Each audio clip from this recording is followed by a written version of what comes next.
Welcome back to my YouTube channel. ಎಲ್ಲರೂ ಹೇಗಿದ್ದೀರಾ friends? ಇವತ್ತು ನಾನು ಒಂದು ಸ್ವಲ್ಪ ಗುಳಿಯಪ್ಪ ಮಾಡ್ತಾ ಇದ್ದೀನಿ. ನಾವು ಗುಳಿಯಪ್ಪ ಅಂತ ಕರಿತೇವೆ, ನೀವು ಊತಪ್ಪ ಅಂತ ಕರೀತಾರೆ, ಕೆಲವರು ಪಡ್ಡು ಅಂತ ಕರೀತಾರೆ. ನೋಡಿ, ದೋಸೆಗೆಲ್ಲ ಹಿಟ್ಟು ರುಬ್ಬಿಟ್ಟಿದೆ, ಅದೆಲ್ಲ ಖಾಲಿಯಾಗಿದೆ. ಇಷ್ಟು ಹಿಟ್ಟು ಉಳ್ಕೊಂಡಿದೆ. ಅದೆಲ್ಲರಿಗೂ ದೋಸೆ ಹಾಕಬೇಕು ಅಂದರೆ ಸಾಕಾಗಲ್ಲ, ಅದಕ್ಕೆ ಇದೊಂದು ಸ್ವಲ್ಪ ಗುಳಿಯಪ್ಪ ಮಾಡೋಣ ಅಂತ ಬನ್ನಿ ನಿಮಗೆ ತೋರಿಸ್ತೀನಿ ಹೇಗೆ ಮಾಡೋದು ಗುಳಿಯಪ್ಪ ಅಂತ. ನೋಡಿ, ಇಷ್ಟು ಹಿಟ್ಟಾಗಿದೆ. ಇವಾಗ ಇದಕ್ಕೊಂದು ಸ್ವಲ್ಪ ನಾನು ಉಪ್ಪು ಹಾಕ್ತಾ ಇದ್ದೇನೆ, ಯಾಕೆಂದ್ರೆ ನಾನು ರುಬ್ಬಿ ಇಟ್ಕೊಳ್ಳೋ ಉಪ್ಪು ಹಾಕಲ್ಲ, ಅದು ಹುಳಿ ಬರುತ್ತೆ ಅಂತ. ನಾವು ಯಾವಾಗ ದೋಸೆ ಮಾಡ್ಕೊಳ್ತೇನೆ ನೋಡಿ, ಆವಾಗ ನಾನು ಉಪ್ಪು ಹಾಕೋದು. ಉಪ್ಪು ಹಾಕಿ ಸ್ವಲ್ಪ ಕಲಿಸ್ತೇನೆ. ಮತ್ತು ಇದಕ್ಕೆ ಗುಳಿಯಪ್ಪ ಮಾಡಲಿಕ್ಕೆ ನಾನು ಏನೆಲ್ಲ ಹಾಕ್ತೇನೆ ಅಂದರೆ, ಒಂದು ಸಣ್ಣ ಕ್ಯಾರೆಟ್ ತುರಿದು ಇಟ್ಕೊಂಡಿದ್ದೇನೆ, ಮತ್ತೊಂದು ಅರ್ಧ ಈರುಳ್ಳಿ, ಜಾಸ್ತಿ ಹಾಕಲ್ಲ, ಜಾಸ್ತಿ ಹಿಟ್ಟು ಕಮ್ಮಿ ಇಲ್ಲ, ಅದರಿಂದ ಸ್ವಲ್ಪ ಸ್ವಲ್ಪ ಹಾಕ್ತೇನೆ. ಒಂದು ಚಿಕ್ಕ ಪೀಸು ಶುಂಠಿ, ಮತ್ತು ಸ್ವಲ್ಪ ಕೊತ್ತಂಬರಿ ಸೊಪ್ಪು, ಮತ್ತು ಸ್ವಲ್ಪ ತೆಂಗಿನ ತುರಿ. ಕೆಲವರು ತೆಂಗಿನ ತುರಿ ಹಾಕಲ್ಲ, ಆದರೆ ಹಾಕಿದ್ರೆ ಒಂದು ಥರ ಟೇಸ್ಟ್ ಬರುತ್ತೆ, ನಿಮಗೆ ಚೆನ್ನಾಗಿರುತ್ತೆ. ಇವಾಗ ಇದನ್ನೆಲ್ಲ ಹಾಕಿ ಇದಕ್ಕೆ ಮಿಕ್ಸ್ ಮಾಡಬೇಕು. ಇದು ತುಂಬ ಚೆನ್ನಾಗಿರುತ್ತೆ. ಆಲ್ಮೋಸ್ಟ್ ಎಲ್ಲರೂ ಮನೆಯಲ್ಲೂ ಮಾಡ್ತಾರೆ ಅಂದ್ಕೊಳ್ತೇನೆ. ಪಡ್ಡು ಅಂದರೆ ತುಂಬ ಫೇಮಸ್ ಅಲ್ವಾ.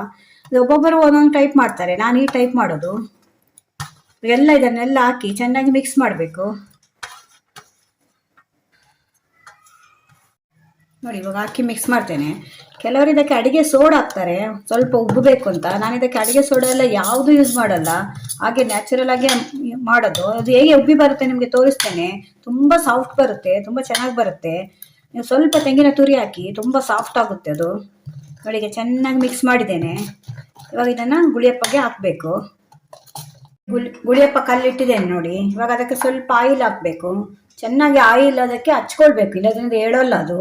ಅದು ಚೆನ್ನಾಗಿ ಆಯಿಲ್ ಹಾಕಿ ಬಿಡ್ತೇನೆ. ಒಂದು 2 ನಿಮಿಷ ಬಿಡಬೇಕು ನೀವು ಆಯಿಲ್ ಹಾಕಿ. ಅದು ಬಿಸಿ ಆಗುತ್ತಲ್ಲ, ಆವಾಗ ನೀವು ಅದಕ್ಕೆ ಹಾಕಬೇಕು. ನೋಡಿ, ಈಗ ಇದು ಬಿಸಿಯಾಗಿದೆ.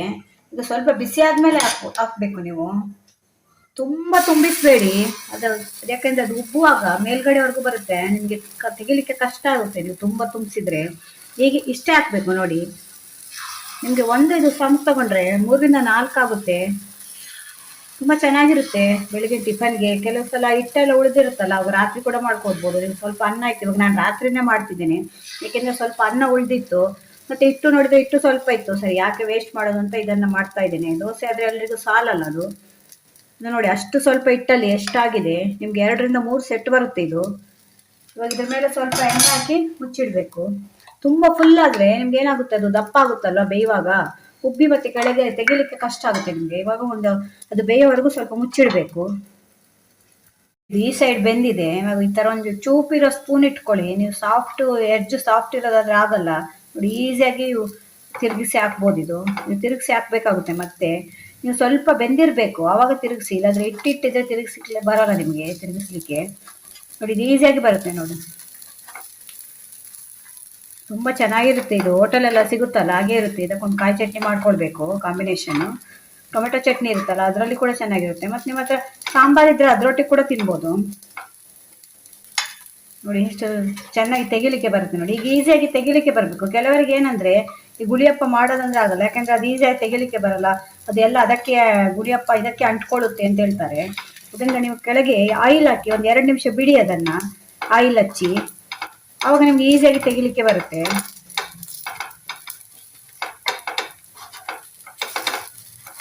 ನೋಡಿ, ಈಗ ಕಾದಿದೆ, ಎಷ್ಟು ಚೆಂದ ಇದೆ ನೋಡಿ.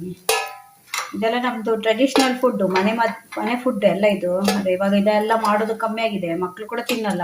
ಇವಾಗ ಅವ್ರಿಗೆಲ್ಲ ಪಿಜ್ಜಾ, ಬರ್ಗರು ಅದೇ ಎಲ್ಲ ಟೇಸ್ಟ್ ಹಿಡಿದು ಹೋಗಿದೆ.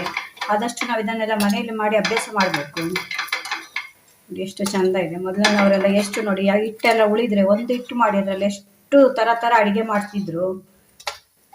ರೆಡಿ ಆಯ್ತು ಇವಾಗ ಗುಳಿಯಪ್ಪ ಅಥವಾ ಪಡ್ಡು ಅಥವಾ ಊತಪ್ಪ, ಏನಾದರೂ ಕರ್ಕೊಳ್ಬೋದು ನೀವು. ರುಚಿಯಾದ ಟೇಸ್ಟಿ ಹೆಲ್ದಿ ಗುಳಿಯಪ್ಪ ರೆಡಿಯಾಗಿದೆ. ಮಕ್ಕಳಿಗೆ ಸರ್ವ್ ಮಾಡ್ತಿದ್ದೇನೆ. ನಮ್ಮ ಮನೇಲಿ ಕೂಡ ಮಕ್ಕಳು ಮೊದಲೆಲ್ಲ ತಿಂತಿರಲಿಲ್ಲ, ಬೇಡ ಬೇಡ ಅಂತ. ದೋಸೆ ಮಾಡಿದರೆ ದೋಸೆ ಮಾತ್ರ ತಿನ್ನೋದು, ಮಸಾಲೆ ದೋಸೆ ಮಾಡಿದರೆ ಮಸಾಲೆ ದೋಸೆ ಅಷ್ಟೇ, ಬೇರೆ ಏನು ಮಾಡಬಾರ್ದು ಅದರಲ್ಲಿ. ಅದೇ ಈಗ ಮಾಡಿ ಅಭ್ಯಾಸ ಮಾಡಿದ್ದೇನೆ, ತಿಂತಾರೆ. ಈಗ ಮಗನಿಗೆ ಸರ್ವ್ ಮಾಡ್ತಾ ಇದ್ದೇನೆ.